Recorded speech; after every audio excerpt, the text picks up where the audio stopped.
Good morning. We are starting with where we had left from the previous day, and we are starting with the Companies Act, and this is where we had left it in a one-person company. Now, one-person company is basically it's a hybrid of a sole proprietor and company form of business. Now, previously in the previous Companies Act, this was not provided for, and a sole proprietorship company was considered with unlimited liability. However, the new Companies Act provides for a sole person or a one-person company, and it is a mix of a single person on and it's on sole proprietorship and a company form of business. And there are several relaxed norms and concessions relaxed under the Act for the one-person company or OPC. Now, associate company. Associate company in relation to another company means a company in which that other company has a significant influence, but is not a subsidiary and joint company.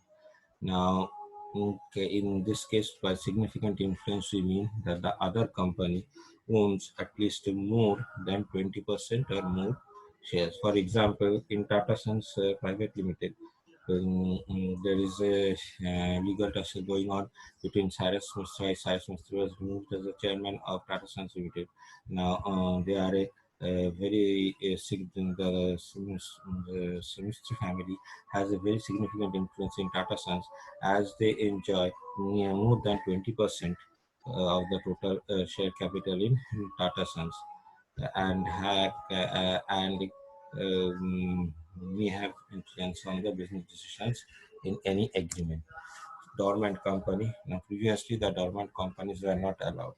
Now, the dormant company is formed and registered under the new law for the future project, for any part, any problems relating to a future project, or to hold an asset of intellectual property. Means say if a company has brought patent rights for any project, and that patent right can be held for 14 years. So the company can hold a dormant company and entrust that company with that particular patents. Inactive company is one which has not been carrying on any business or operation, has not made any significant accounting transactions. However, this is different from an inactive company. A dormant company is formed and registered under the new law for the future project. Means the project will take place sometime in the future. There's no financial transaction going on right now, and it is specifically made to hold an asset of intellectual property. However, the dormant in the company will is different from an inactive company. An inactive company is the company which was previously active and has not been carrying on business or any business operation for the time being or for the last few years, financial few years of financial um, terms. Now, has been or there has not been any significant accounting transactions, or has not filed a financial statements and annual returns during for the last two financial years. So here the most important thing is the company which was previously active and had not filed any kind of reports for the last 2 years is considered an inactive company. Now, this is why is this necessary? Say, dormant companies are actually needed for companies like medicine and other that, where they can keep these patents and depreciate them and have their values appreciated, or the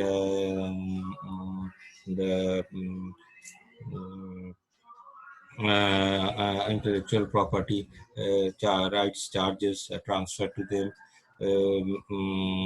and intellectual rights, the payments for the intellectual rights properties for which this dormant company is set up. Now, whereas inactive company is generally refers to the shell companies. Now, what are the shell companies? Shell companies are false companies which are actually set up for fraudulent purposes and are used by several persons to defraud the people or the stock exchange for fraudulent actions, tax evasions, and several other purposes. Now we have a woman director.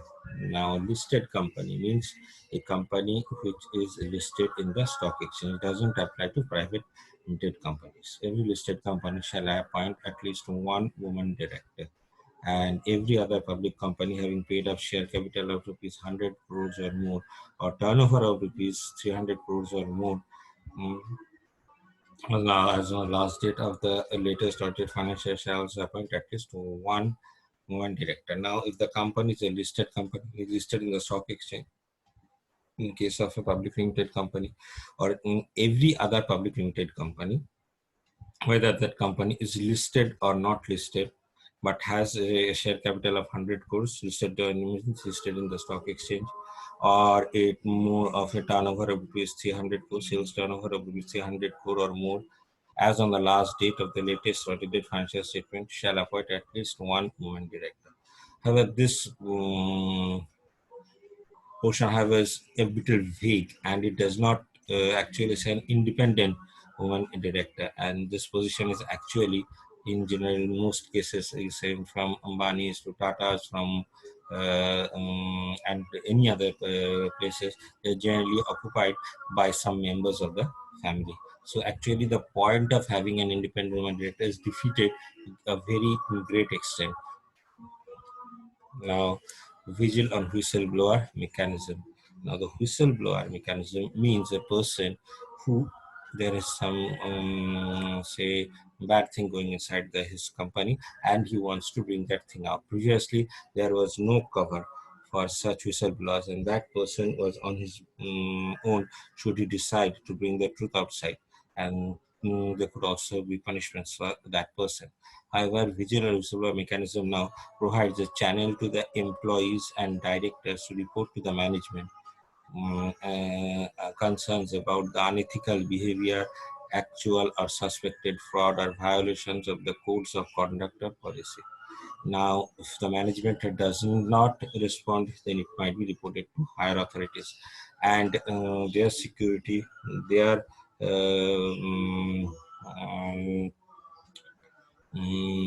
identity will always be kept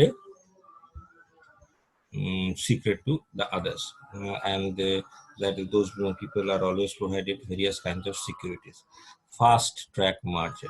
The act simplified the procedure for merger and amalgamation of certain class of companies such as holding and subsidiary and small companies. Now, if you are, we know there are two kinds of mergers: merger in the nature of purchase and merger in the nature of amalgamation. In case of amalgamation, both the companies amalgamate together and form a new company where each more than 90% shareholders of both the companies get shares in the new company. Whereas amalgamation, the nature of purchase is that the new company pays off all the shareholders of the old company and purchases the assets of that company. And this is in the nature of the purchase. So now this certain class of companies such as holding and subsidiary and small companies. What is a holding company? A holding company is a separate entity from the mother company. Like Tata Sons have Tata Steel, TCS, etc. These are holding companies. In these companies, Tata Sons by itself say has a major stake of around 75% in all these 75%, 70 to 75% in all these companies. But as the Tata family as a whole has say over 80% in this Tata Sons Limited, which is a private company, which is the mother company of all these companies. And so this is the concept of a holding company.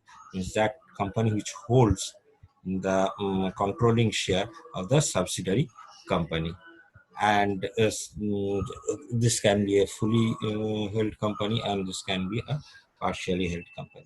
Now, Companies Act 1956 key managerial provision, there is no provision except as in AS 18 related party disclosure. Related party disclosures meant for parties with more than 4% of the shares. Whereas in Companies Act 2013, it includes CEO or MD or manager company secretary, a whole-time director, chief financial officer, and such other officers as may be prescribed in the Act from time to time. This is all for today. Thank you.